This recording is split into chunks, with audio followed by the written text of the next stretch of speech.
Hey Henry family, last week on my Facebook page I shared a post by ReadPlayTalk, and it was a suggestion for making puzzles out of old cereal boxes. So I wanted to make a tutorial to show you how to do that.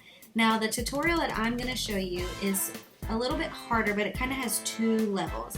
If you want to make it easier, maybe do less cuts than I do in the video. If you want to make it harder, try more cuts, but check this out.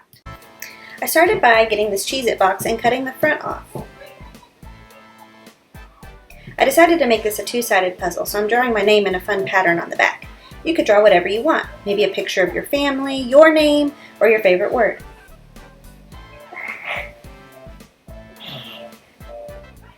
Now it's time to cut.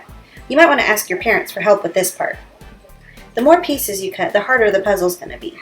The less pieces you cut, the easier it's going to be. Let me speed up my cut time here a bit.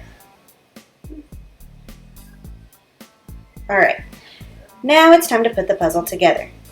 Do one side first, then flip it over and do the other side.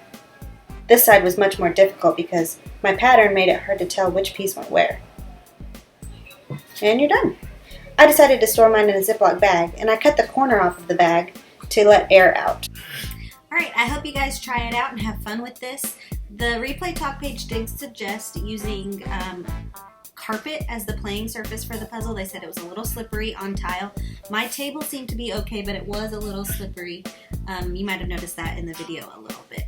Let me know if you try it. Send me pictures, send me feedback. I hope you enjoy this. Great way to recycle old cereal boxes, Cheez-It boxes, any kind of box.